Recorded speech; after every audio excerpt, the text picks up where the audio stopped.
Howdy folks, in this video we're going to interview a guy called George Stone from Mycro, who's a mushroom farmer in Perth, Western Australia. We met him when we used to go and pick up blocks of spent substrate to put in the garden. Now, we harvested loads of mushrooms out of those, by the way, and they're also great for our garden. Because we're in a very limestone kind of area, the acid in the blocks helps to balance up our soil. Anyway, we went out to see George at his market stall one morning. You can see here he's basically setting up. He told us he gets set up around 7 o'clock, so we got there at about 6:45. People were already lining up buying his stuff. It was pretty amazing. In fact, we stayed for an hour or so and he never even got set up because people were just flat out purchasing his stuff. You can see here he's cutting up some oyster mushrooms, he's got lion's mane and various other awesome things. Now, George is very busy with that, which is fantastic. He's a very nice guy and he seems to be running a very nice ethical business. But he recently pivoted to producing extracts. So the extract business has become so busy for him that he's in fact not doing these mushies anymore.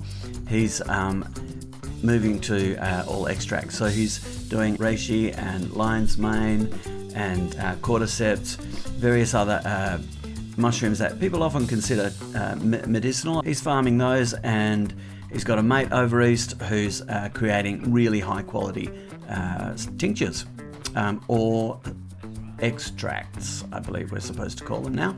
Anyway, so I'll introduce you to George. We have a bit of a look around his farm. He's in between the gourmet mushrooms and the functional mushrooms at the moment.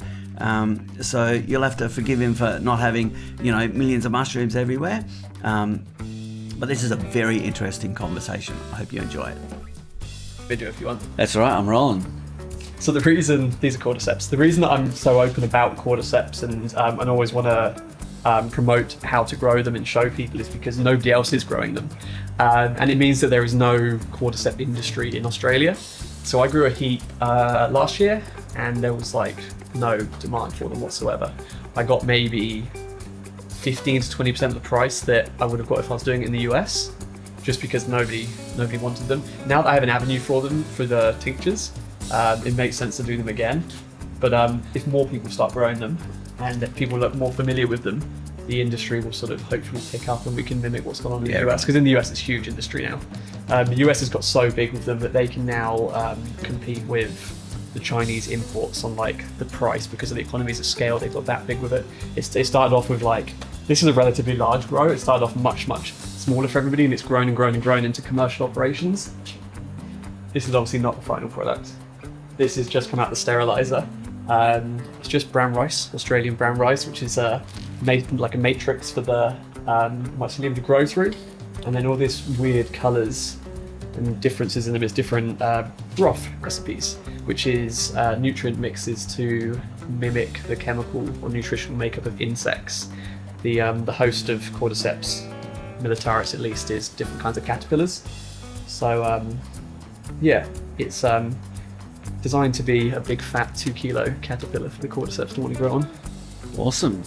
We love caterpillars. Yeah, so these are just cooled down, and then after we are done today, I'll be squirting liquid culture into all of these. It's a bit different to other mushrooms, the liquid culture. Usually liquid culture you use very small amounts of the mycelium.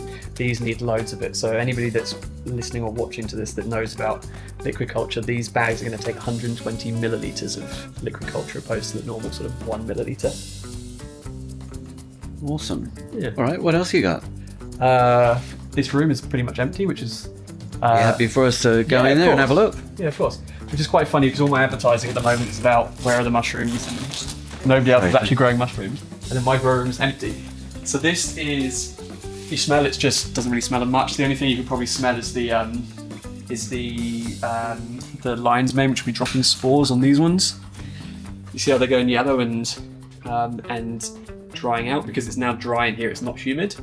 This is the sort of last of these. These are going to get eaten this weekend. I'm transitioning into this bag grown reishi in here. So this room will be filled up with, I'm going to try and push it for maybe 1,500 of these blocks in here. You start to run into issues with the amount of CO2 that's being produced. So mushrooms, the same as us in that they produce CO2 and need oxygen. So they're in their own kingdom. But it means that each of these blocks is producing CO2. So through these vents on here, the filter stops bacteria getting in, but the filter is also to let oxygen in and CO2 out. So all of these blocks, there's only maybe 200-300 blocks here. These are all producing CO2, and when there's 1,500 or so in here, there'll be loads more CO2. So there is this meter at the back here, is reading the CO2 level, and it is plugged into a fan up here, which pulls the air out of here when it needs to. Yep. Previously, when this was all lion's mane and things, oh, that's funny, there's one that's escaped. There's previously, when this was all lion's mane and oyster mushrooms in here, that fan is going 24/7 because it's also pulling spores out the air as well. And this would have been humid in here, so you're just cycling the sort of fresh air through. Now that we're in these little mini microclimates of their own, we don't need to be venting quite as much. So yeah, all changing here very rapidly. It's a funny time for you to have popped in. Awesome. Awesome, isn't it? Yeah, awesome. So you would see these growing off a tree. You see sort of, not this particular reishi strain, but you see different Ganodermas growing all over the world off trees and similar looking mushrooms. The way that we're trying to do here though is so they don't escape and they grow these sort of antlers up inside. Usually what I do let happen though is one antler will escape and we get one of these conchs off, and then we harvest the antlers, the conchs, and get a bit of a mix of the different reishis, because right now nobody's too sure what's bringing out the most sort of bioactive compounds. So it's one of the things we're setting up in the lab in Sydney, is being able to test all of our different mushrooms, all the different temperatures, different pHs, different CO2 levels, everything, so we can start to fine-tune our mushrooms to produce as much goodness as we can. These ones have just gone in this week, so they're only just starting up here. These blocks are actually made by Diego, the fungi, over in Morley. So they're just starting out. You can see the colours sort of starting to form. They're going to come up through the bag and they'll start doing this sort of stuff. Some of them will pop out like the conch that we saw, and then when they've sort of taken over the whole of the inside and are ready to harvest, remove them from the bag, cut everything off, and then this is something that I do that I've never heard of anybody else doing, but I recommend everybody in the world does it, is these are the second go. So this is the harvested blocks, everything's been cut off them, and then just put them back into the bag and go again, and you get a second fruit, which is interesting. People assume that reishi is only one fruit, but you can get multiple of them. Yeah, especially because it's such a sort of laborious and slow growing mushroom, it kind of makes sense to maximise what you get off them. Imagine if we came in here and there was 1,500 blocks in here. Yes. It looks like a lot of plastic. Yes. This plastic is polypropylene, which is food grade plastic. Polypropylene doesn't have issues with contamination from things like heavy metals and BPAs and BPBs and all the nasty stuff that some plastics are known for. It also doesn't break down into microplastics, unless you maybe left it out in the sun for a few years, it might break down. But it's something that people are always a bit shocked by when they realise that this is actually how mushrooms are grown around the world. You may see like log forms of these, they're still wrapped in plastic, the spawn comes in plastic, but it's also the same plastic that's used for everything. Like I doubt you find a food in the world that doesn't come into contact with, maybe not even just into contact with polypropylene, but with all manner of plastics as well. It's something that we talk about on social media pretty much every day with people, because people see our videos and they're like, wow, there's all this plastic. Right, and mushrooms being bioaccumulators. Mm-hmm. If it was a nasty plastic, they could be pulling in all sorts of nasty stuff. It's the same. It's the same thing with being in here in a sort of. I'm in an industrial area, yep, and we are very close to a highway here, but we're inside and sort of in filtered air. Because mushrooms, can pick up a whole lot of nasties. It's one of the reasons that we, I would say, go as far as slander the people that sell the Chinese imported powders and products, because as much as they try and promote them as grown outdoors, semi-wild and all this stuff, like the mushrooms are just grown in agricultural or industrial areas the same way, on cheap land with cheap materials, and not in a sort of sealed environment, so they can still pull in all the sort of arsenics and leads and mercuries and things that are around in our environments. So yes. It's one of the reasons that we're really hammering home that the industry should switch to Australian, because we have cleaner environment and cleaner inputs, but also because we have more stringent testing as well. Reishi. This one, see the bag's open? Yes. And then you see this haziness in there. It's because it's dropped spores. So it's more. This is more like I guess you would call it a natural environment for it. There's not as much humidity up in here. It's kind of realised that, okay, it's drying out in here. I need to drop my spores now, and it makes a mess. It goes everywhere. Probably coats your lungs all nice and red. There is a lot of purported like medical benefits to the spores. There's not a whole lot of scientific research into, like I said before, the difference between the antlers, the spores, the conchs. It's one of the reasons that we kind of do a mix. So we like an end product is going to have some of this, some of the stuff that's dropped the spores. But yeah, reishi is interesting as well in that this is like 50% spores, the whole thing. I'm definitely not a mycologist, but up inside here, these rather than gills, it's got these sort of like tiny pores. It's a polypore mushroom. I'm guessing that the insides of these are absolutely full of spores, and that's how it's 50% by weight of it is spores. Yeah, right. And it coats everywhere. Like if you just let these go, this room would be ruined forever, stained red. It's a very sort of spore-heavy mushroom. Reishi and lion's mane, both medicinal, correct? Both medicinal. Although the TGA says we can't say medicinal at the moment. Aren't we allowed to say medicinal? We are on the functional. Reishi. That's why we say functional. Lion's mane, nobody's allowed to even think about lion's mane at the moment. It's a bit of a bureaucratic mess at the moment. So we call them functional, although they are medicinal. Reishi is an interesting one because it's been around for millennia. I think the earliest recorded written text about reishi goes back to like the year 500. Like it goes back a long time. There are over 400. There's about 450 known compounds in reishi at the moment. That's something interesting as well to mention, is that when people say about compounds in mushrooms, they're only the compounds that have been like isolated and identified.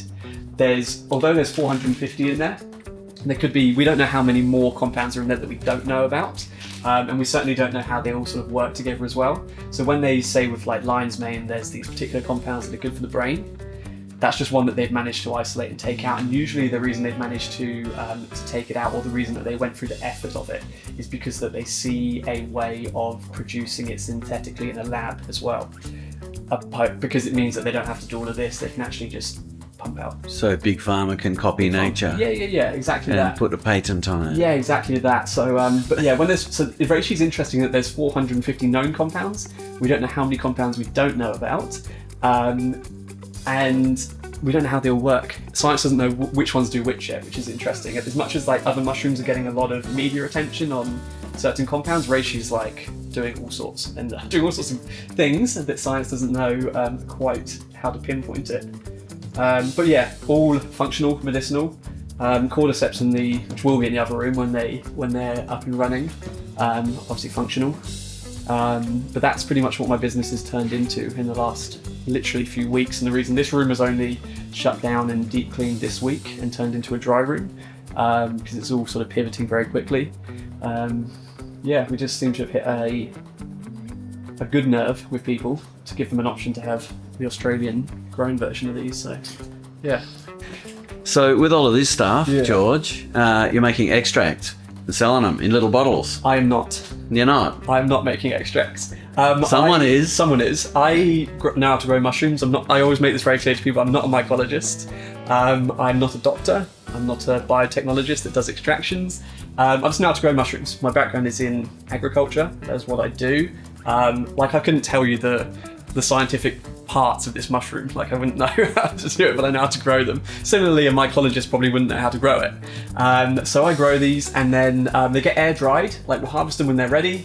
None of these are ready. Well, the lion's mane were, but none of these reishi are ready to harvest. They get harvested. They get air dried, just to have basically minimal sort of processing, minimal handling. Air dried, and then I ship them to my old friend Kyle. Dr. Thompson, as we like to refer to him as. In Sydney, he has a PhD in biotechnology. People have probably heard the term biotechnology, but it's not something that we usually deal with in day-to-day life. Biotechnology is taking stuff from nature, i.e. molecules, preserving them and delivering them to humans for benefit. So that's what Kyle's sort of life's work is. He did his PhD mainly focused on chitin, which in his PhD, it was chitin extracted from things like crab shells and shellfish. But there's also mushrooms are full of chitin as well, so it's a pretty good crossover for him. Although we're not profiting from the chitin that's in mushrooms at the moment, at some point we will do. So with the extractions and the way that chitin sort of plays into that is these mushrooms are grown on wood. Some mushrooms are grown on sort of cellulose-based things like straw. It means that the mushrooms have very thick cell walls, very tough cell walls, chitin or cellulose-based cell walls. Our bodies, although we can sort of break down a bit of chitin, it's something that we don't do very well. And it means that when we eat mushrooms, you don't get the full benefits out of them. You obviously get the vitamins and some of the things that come through them, but your body doesn't break down like the majority of the things in there. And it's the reason that they get sent off for an extraction. Well above my pay grade, but Kyle does all sorts of agitations and ultrasonic vibrations and alcohol for this and hot water for that, and does a sort of whole myriad of extractions to create a balanced product that is basically the mushroom, but in a form that our body can absorb. I got Kyle to help me write a load of it on our website, so I have gone through it, but it's well above my pay grade what he gets up to, and the sort of equipment that he needs and uses. I leave that to him. He similarly doesn't know how to grow mushrooms, so they get made. At the moment, we're selling them in liquid tincture form, extract form. They're proving a lot more popular than we'd sort of anticipated. Mushrooms I've been growing mushrooms commercially for 5 or 6 years, and every year there's more and more demand, which is great. It means that the industry is sort of changing very, very rapidly all the time, and we can just pivot and sort of roll with it. But So the extracts, they talk about ratios, don't they? Mm-hmm. Yeah, ratios are an interesting thing. We kind of think that the ratio thing is maybe goes back to just the sort of Chinese manufacturers trying to one up each other.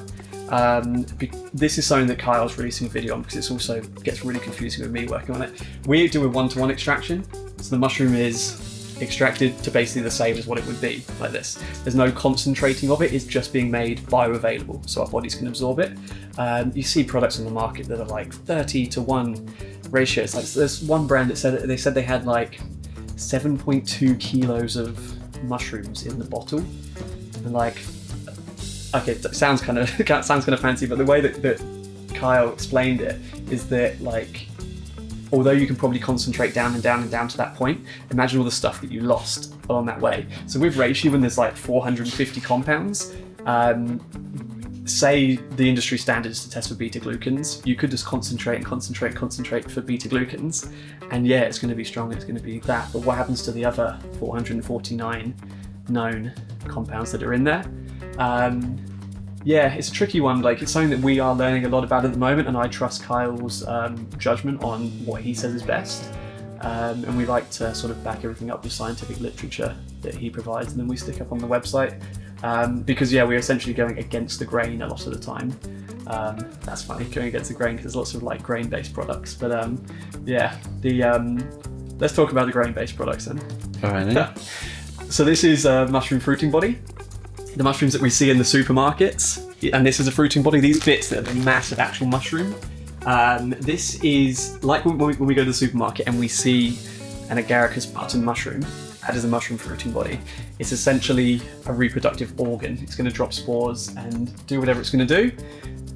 Inside here is mycelium that has taken over the substrate. In this instance, the majority of this substrate is hardwood sawdust. You don't really want to be eating that. Most products on the market, like, we used to think it was a few products, but the more and more we look into it, it's like most products on the market, functional mushroom products, you'll see they say on the ingredients list mycelium, or they say myceliated substrate, or whole food mushroom, all these sort of other phrases. And it basically is like we see with the cordyceps, the rice-based substrate. I'm going to grow cordyceps off them, harvest cordyceps, substrate goes into the compost, but the myceliated substrate stuff, they're literally just then selling you that whole thing. They're selling you this. If we sell you this, I don't want to turn into like a sales pitch, but this is like talking about this, what the industry is. This is the substrate. This is a myceliated substrate. This is the mycelium. There's no way of people extracting all of the like the mycelium off that. It's all intermingled with the wood or the rice or whatever. We've been playing around with some like technologies to grow like pure mycelium. There's a couple of mushrooms where we reckon we would be able to commercialize it because we can produce it thick enough and fast enough. It's essentially growing it in like a liquid broth. It's all the nutrients it needs. And the nutrients probably ties into this a lot as well. This is wood. It's what reishi loves growing on, like it's pulling all its nutrients out there. If you're growing the reishi on rice, it's not going to grow these mushrooms, like it doesn't grow on rice. The mycelium will be able to take over and grow through it, but you just don't have the sort of nutrition and what it should be. And you're paying full price for rice when it should be better for mushrooms. It's it's a tricky one because we are trying to do the right thing and sort of clean up the industry from the inside, but at the same time we don't want to just scaremonger and ruin our industry at the same time, because the way that we see it is like, as mushroom farmers, our industry is sort of being hijacked by supplement sellers at this point. So yeah, I feel like we're doing the right thing. Great guy, producing some excellent stuff. And if you're interested in the health benefits that come from these functional mushrooms, get in touch with George. Go buy his stuff. It's good.